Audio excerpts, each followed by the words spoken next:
Olá, seja muito bem-vindo, muito bem-vinda ao Conversa Diária. Aqui no meu, no seu, no nosso bate-papo leve, descontraído e cheio de histórias boas para contar. A nossa convidada de hoje, ela é contadora de histórias, isso mesmo, e por meio dos seus contos, ela fortalece crianças e adultos. Quer saber quem é? Nós vamos falar com ela agora. É Tatiana Sá. Seja muito bem-vinda ao Conversa Diária, Tatiana. Muito obrigada. Que bom ter conversas diárias. E é conversando que a gente se entende, não é verdade?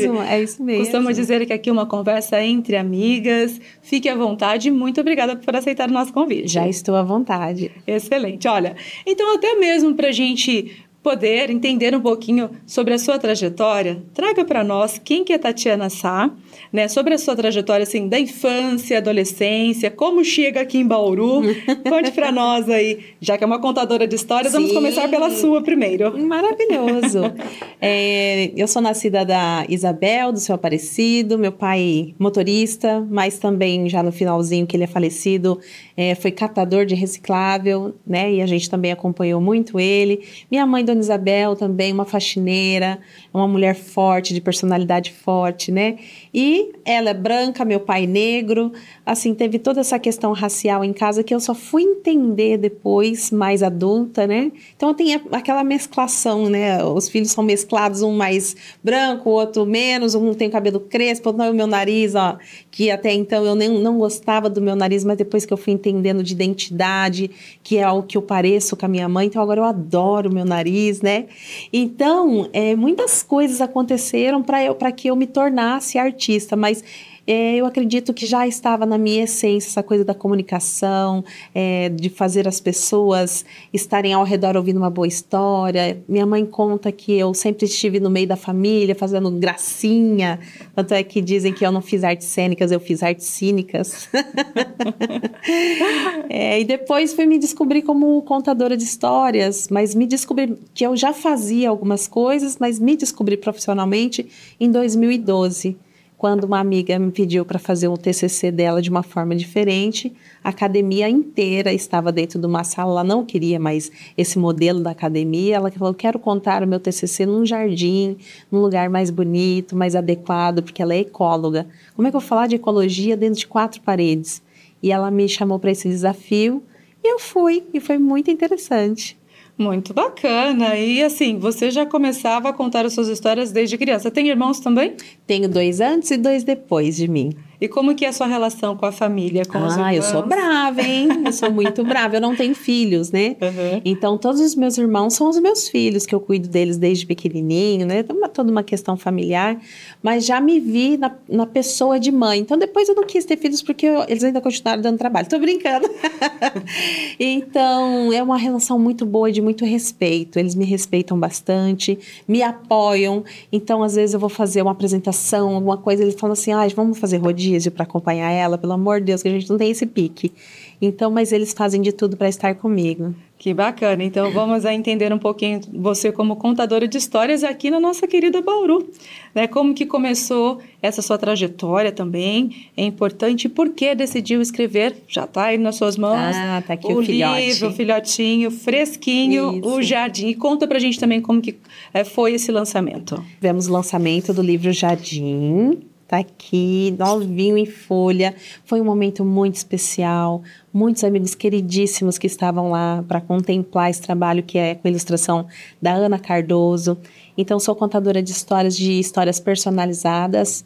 Eu vou até o meu cliente, ouço todo o significado de história, de vida, e eu conto novamente de uma forma lúdica. E essa daqui é uma dessas histórias, né? Por isso que a dedicatória está para Carolina Rodrigues, porque ela morava dentro dela essa história do menino Jardim, né? Que ela é mãe do Cauê, do menino Sol. Então, essa contação de história é trazer para fora algo que está dentro de você, que você de repente não está enxergando. E eu trago um ressignificado para você olhar para isso e falar assim, poxa, sou uma pessoa que venceu medos, desafios.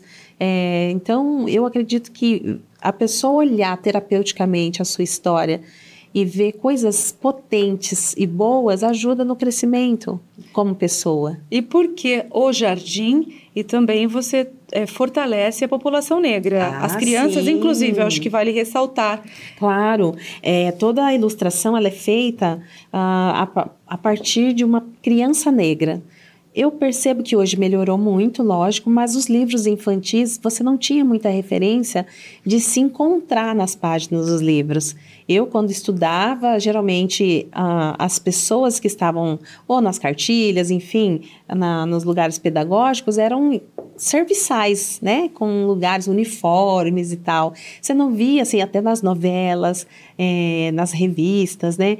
Eu falei assim, poxa, por que não a gente se olhar nas páginas dos livros e não precisa necessariamente, esse livro, por exemplo, não fala sobre racismo, mas ele já é um movimento para que a gente entenda sobre o racismo, porque o racismo não é só falar sobre a pessoa foi afrontada, foi agredida, não, ela é falar de representatividade, falar que aquele profissional faz várias coisas a partir do profissionalismo dele. E também é competente, mas a questão precisa sempre provar a competência, precisa sempre falar 2 vezes. E eu, como mulher, então, eu tenho que falar, você tem certeza do que você está falando? Acho que você passa por isso também, como mulher é difícil, né? Aí vai lá e pergunta para outra pessoa se o que você falou está certo, se não está certo.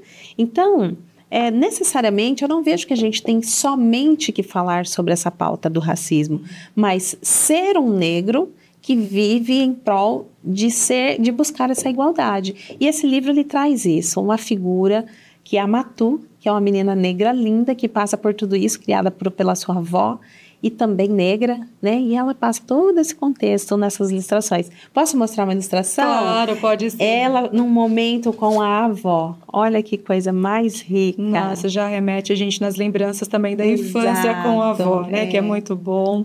E além disso, você também traz não somente essas questões que você menciona aqui, mas também sobre o luto. Esse livro ele é muito rico. É para a criança, mas o adulto também. Ali é um momento que é de transformação, de reflexão. Ele é um livro, eu coloquei uma faixa etária de 8 a 12 anos, pensando na criança que ela ainda nunca sentiu esse sentimento e ela ainda não sabe o que é aquilo que ela está sentindo, dá um nome para aquilo, para aquele aperto no peito, para aquela solidão. Necessariamente não precisa ser só sobre morte, pode ser também ligado a perdas de um amigo, mudou de cidade, deixou a escola. Pessoas que estão ausentes, não sabemos por que, N motivos, né? No caso, pode ser por motivo que nas palestras que eu estou dando, pode ser uma pessoa que foi presa, uma pessoa que não quer assumir aquela paternidade ou aquela maternidade, enfim, tem ausências de todos os tipos de tamanho e medidas.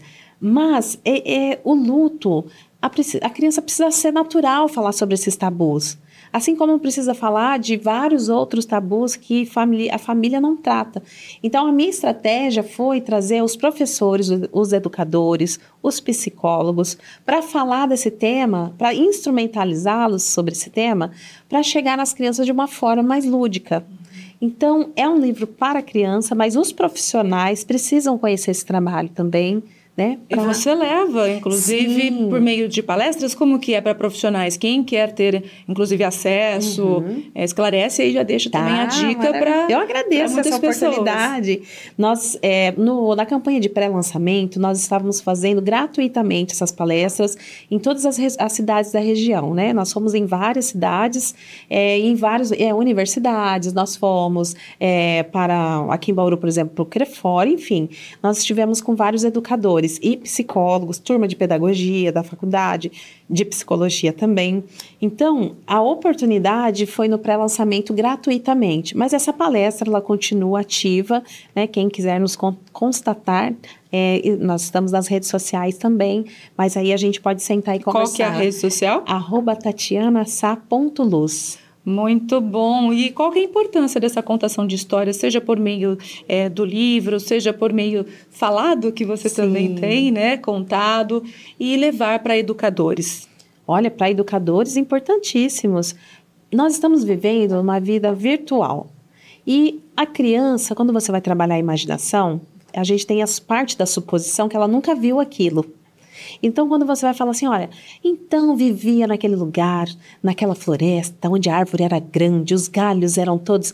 Ó, você está fazendo uma imagem na cabeça da criança a partir da sua fala e da sua narrativa. Hoje, no mundo virtual, ela já viu tudo. Ela já viu todos os países, ela já viu, por exemplo, se eu for contar, já aconteceu isso comigo, e nós fomos andar para um lugar muito longe. A criança falou assim, longe quanto? Eu falei, era longe, andou 3 dias, mas ninguém anda mais a pé hoje em dia. E aí vinha todas aquelas coisas que eu acho super interessante também, mas nós estamos vivendo outros tempos de comunicação com essas crianças, porque elas estão com muitas informações. Então, trazê-las para esse mundo imagético, né, dentro da arte, tornou-se mais difícil. Mas se nós pensarmos em pegar uma ilustração como essa que conta junto à poesia, aí dá para fazer um trabalho legal. Mas aí o professor, ele tem que também se preparar para essa tecnologia que está aí. Ele também precisa entender que não é mais como contávamos antes, né? E você conta histórias autorais, inclusive. Sim, somente autorais. Somente autorais que você conta. E para quem quer iniciar, né, os seus contos, aprender, assim, até já trazendo esse desejo, despertar esse fomento de começar a escrita. Perfeito. Quais são dicas que você deixa também, seja para a criança, para o adulto, para começar? Eu dei aula na pós-graduação de contação de histórias aqui em Bauru, né? Começou uma turma, a gente fechou uma turma inteira durante a pandemia. Foi uma pena porque a gente não conseguiu fazer a parte prática. Nós fizemos tudo online. E o que acontece?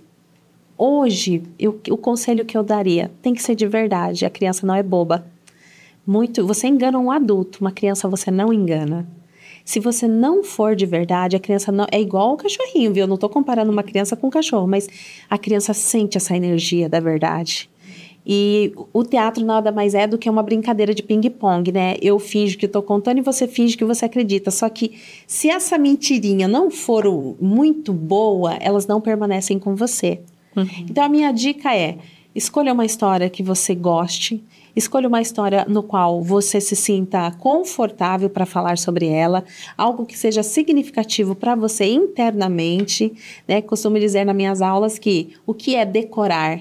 Decorar é do verbo, né, trazer para o coração, né, o core, né, você traz para dentro do coração. Então, decorar é trazer para dentro do coração. Então, não adianta decorar se não for de coração, porque você vai decorar, não vai sair nada. Vai sair vazio, né? É muito bom, né, te ouvir, porque isso, como você mesmo falou, a palavra, ela emite emoções, emite muita coisa, e ao te ouvir eu já consigo perceber isso também, é contagiante. Ah, que bom! E você foi premiada, inclusive, pelo prêmio Luísa Maim. E o que significa isso para você e a importância dele, né? Você como mulher negra, escritora, que já mencionou aqui das suas origens, né? Qual essa representatividade para você? Primeiro que essas premiações, elas são significativas e tem uma importância muito grande. Por exemplo, tem pessoas que recebem esse prêmio que está fazendo sem nenhuma conotação. Quando chegam lá, falam assim, nossa, mas nem eu sei por que eu estou recebendo esse prêmio. Não, você está recebendo porque você é uma representatividade para esse nicho, para essas crianças que você está aqui. E se não fosse você aqui nesse meio, essas crianças estariam soltas. Então, essas premiações são de vitais importância dentro de uma comunidade periférica e dentro desses trabalhos. E agora, no meu caso, trazer para essas crianças contações de histórias com personagens e só delas me verem como contadoras de histórias, e eu faço questão de cabelo black, de ir com uma roupa mais africana, uma coisa assim bem identitária, né? Para que elas também vejam que elas podem estar da maneira. Então a gente pega muito crianças com cabelos alisados, mas não tem nada de ruim ter cabelo alisado, desde que aquilo seja uma decisão sua, porque você não quer ter aquele trabalho, que todo cabelo dá trabalho, né? Mas não, tem muita criança que tem vergonha desse cabelo e por isso alisa. Então, todo esse bate-papo também depois é feito, depois da contação de história, dependendo da temática, né? Então, assim, esse prêmio me representou a importância de dar continuidade nesse tipo de trabalho. Excelente. Olha, está aproveitando também entre os seus projetos, né? Teve a premiação, mas entre os seus projetos você escreveu um aí, quem eu tenho aqui? Quem é essa nega maluca? Quem é essa nega maluca? Isso mesmo. Olha, esse daí é pesado, Tem hein? esse daí e teve mais algum outro que te marcou? Fale sobre ele pra gente e outra obra que você queira também mencionar aqui. Maravilha, querida. Quem é essa nega maluca? Aconteceu assim, um querido me convidou para fazer uma encenação com ele, daqueles que ficam na porta das lojas, ele dançando e a nega maluca. E eu entrei numa indignação tão grande com ele e não sabia por que aquilo me feriu tanto, esse convite. Eu falei assim, poxa, ele é um artista, tá me convidando para uma coisa legal, lembrou de mim para fazer um trabalho, mas por que eu tô tão chateada? E depois eu falei assim, o que será? Eu fui pesquisar sobre isso, de onde que vem essa boneca que dança? E aí eu descobri o blackface, que é o quê? Você não pode se pintar, como você também não pode usar roupas indígenas como fantasia. Por que isso? Nós não somos fantasia. É diferente de você se fantasiar de um personagem. Você vai se vestir de super-herói. Você vai se vestir de coelhinho. Nós não somos, porque a partir do momento que você se veste da nossa identidade, dá o direito das pessoas rirem, dá o direito das pessoas, quando me vê de verdade, que eu não sou um personagem, tomarem a liberdade de falar, seu cabelo duro, olha, achando que eu também sou aquela boneca. Né? Então, depois que eu estudei tudo isso, eu falei assim, agora eu entendi por que eu me senti tão ofendida. O meu cabelo não é para se dar risada. Eu não sou uma boneca que vou ficar dançando para as pessoas rirem de mim, a não ser que a proposta seja essa como atriz. Então, eu escrevi quem é essa nega maluca, começo construindo ela, cantando todas as músicas dos anos 80, olha a nega do cabelo duro, pegando todas essas músicas e achando que eu tô feliz porque estão fazendo uma homenagem para mim. E depois que ela termina o show, ela entra dentro de uma caixa, né, que eu levo uma caixa grande, ela entra nessa tristeza, fala, mas eu não sou o que essas músicas estão falando de mim. E aí, depois eu compartilho isso com o público, o que eles acham, o que tá certo. É a música ou é quando eu estou sozinha, o que eu sinto? Né? Qual que é a verdade? Muito importante, interessante. Vamos reforçar, então, para quem quer, né, ter acesso a essas obras, como que faz? @tatianasá.luz é o meu Instagram e de lá você vai para as outras redes sociais. Excelente, então. E uma outra questão importante também que precisamos mencionar aqui, você fez parte, estava à frente da Secretaria de Cultura aqui em Bauru. Sim. Né? Quais foram os desafios? A gente quer saber a respeito disso também e da importância do momento quando você atuou. Mas nós vamos para um rápido intervalo e a gente volta já falando sobre isso, tá bom? E você? Fique com a gente, não saia daí. Voltamos já já.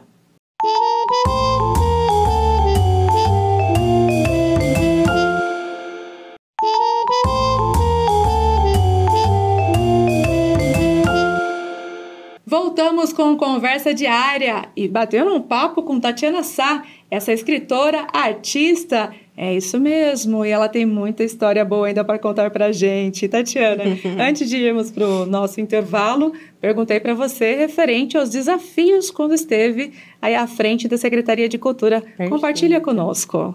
Olha, recebi esse convite, fiquei muito feliz. Confesso que foi uma oportunidade riquíssima, foi um lugar onde eu pude transbordar toda essa parte da contação de histórias de uma forma mais ampla, né? Que o intuito do meu trabalho é que chegue terapeuticamente essa visão da contação de história, de transformar e ressignificar a vida dessas pessoas. E lá na secretaria eu falei assim, poxa, dá para fazer isso nos bairros, dá para fazer isso dentro das casas, dá para fazer isso dentro dos projetos sociais. E foi essas conversas que eu tive, tanto com o CRAS, com os CREAS, com as organizações sociais da cidade de Bauru. Então, foi um trabalho bem bacana que nós iniciamos. Buscamos também vários editais no sentido de levar... Eu costumo dizer que não é levar a arte para aquele lugar. Eu não gosto dessa maneira de dizer, eu vou levar cultura para aquele bairro. Não, mas é levar a possibilidade de fomentar a cultura daquele lugar, muito hip hop na comunidade. Então, a gente ia com o caminhão palco. Nesse momento, a gente entendeu, mas assim, eu peguei muito a época da pandemia.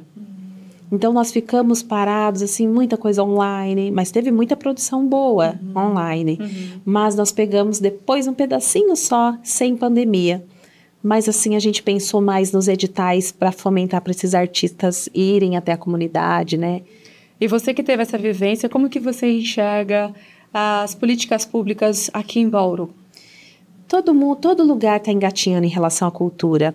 Nós acabamos de sair de uma pandemia, por mais que já tenha passado algum tempo, mas só sobrevivemos por causa da arte.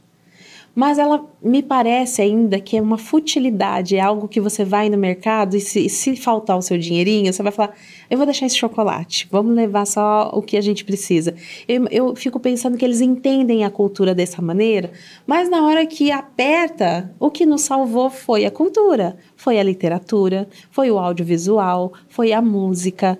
E então, a arte é muito importante, mas infelizmente as políticas públicas não estão voltadas para essa seriedade. E eu digo mais, vou até invadir o espaço, o território dos meus colegas do esporte, porque penso que também é a mesma coisa. Se nós investíssemos tanto em cultura e esporte, nós estaríamos em outro patamar.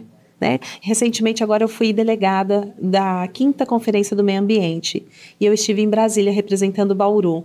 E a minha fala é essa luta na educação ambiental. A educação ambiental, ela está ligada à cultura, à educação e ao esporte.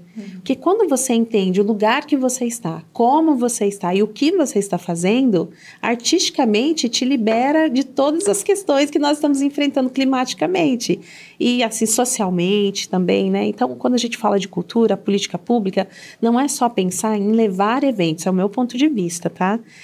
Tem a sua importância, o entretenimento, mas no meu ponto de vista, é a arte e a educação que vai nos salvar. E você, diante de toda essa vivência, da experiência, né, que compartilha com os demais, o que te inspira a continuar aí com a sua arte? A minha inspiração vem do Papai do Céu. É isso, não tem outra inspiração.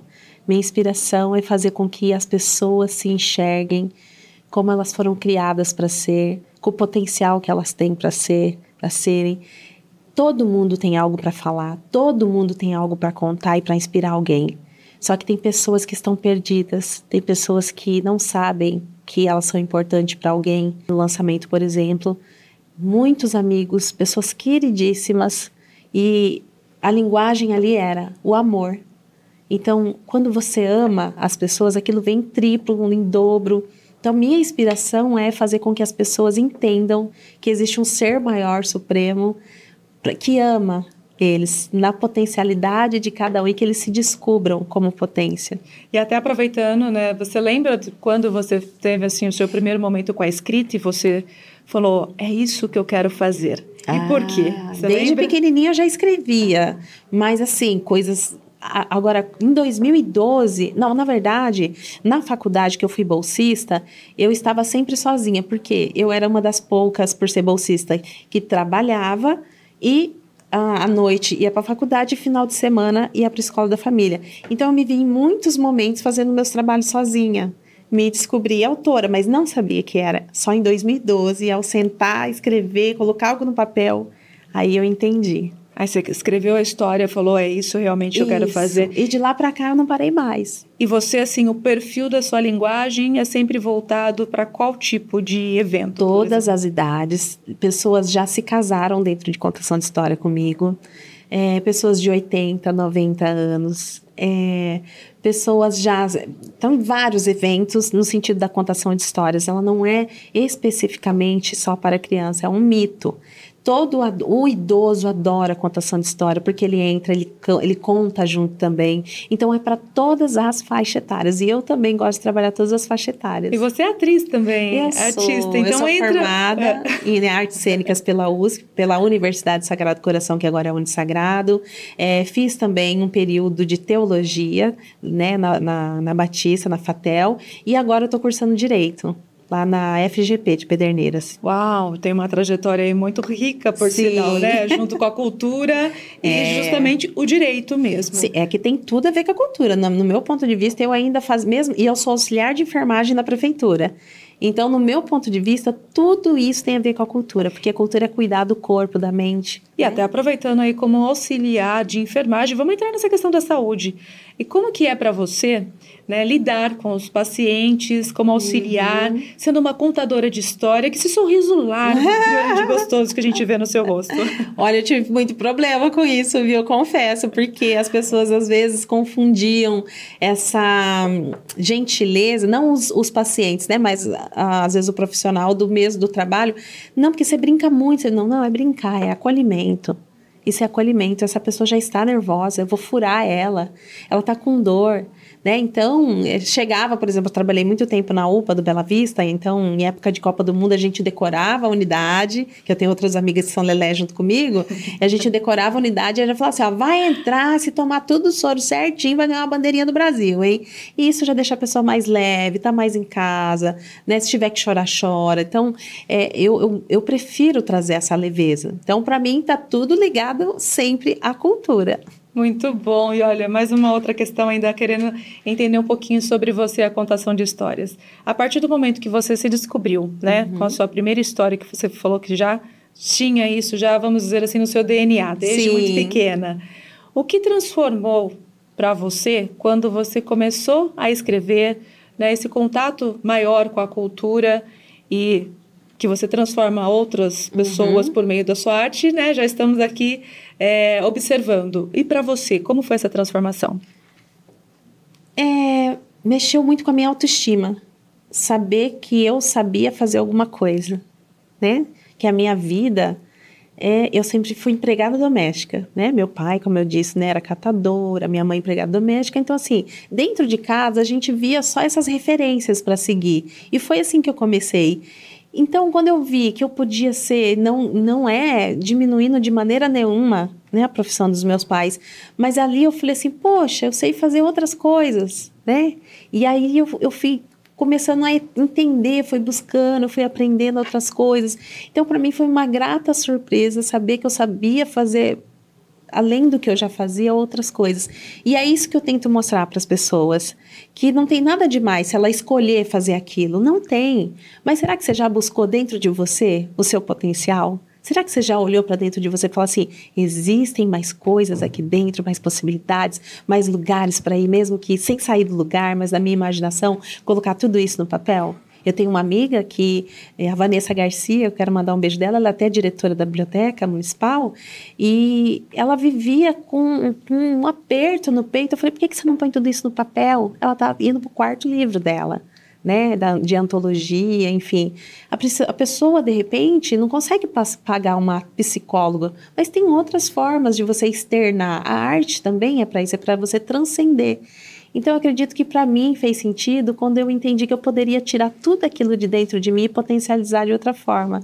Excelente. Olha, nosso tempo aí já está chegando ao final, bem rapidinho. Papo bom, papo gostoso e assim. Muito bom. Você está plantando um jardinzinho aqui, ó.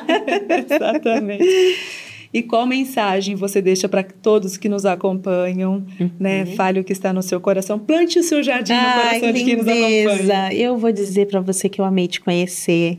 A gente já tinha se visto, mas a gente não tinha tido esse contato ainda. Você que acabou plantando uma sementinha no meu coração, que eu já te adorei. A gente foi falar dessa questão do negro que tem esse dente mais abertinho. Ali a gente já se identificou, né? Então, a minha vida é de fazer esses contatos com pessoas incríveis como você.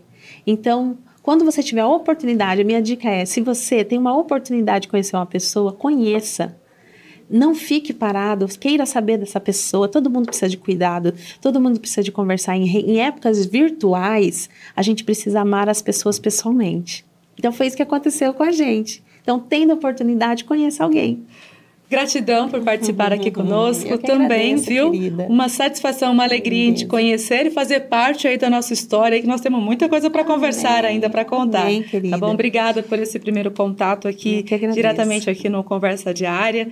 Fica o convite para retornar outras vezes. Muito obrigada. Posso fazer um convite? Claro. Eu tenho um quadro que chama Balança Coração na 87,9 FM e faço convite para você estar lá com a gente, balançando o coração das pessoas que estão nos ouvindo. Excelente, então. Tá, muito Tatiana, obrigada. Obrigada pela sua participação. Desejo sucesso para você. Gratidão, querida. E você, gostou do nosso bate-papo? Eu espero que sim, porque para mim foi uma alegria. Inclusive, sou muito grata por você estar aqui nos acompanhando, pela sua audiência. Aqui eu vou deixando o meu forte abraço e até o nosso próximo encontro. Tchau, tchau!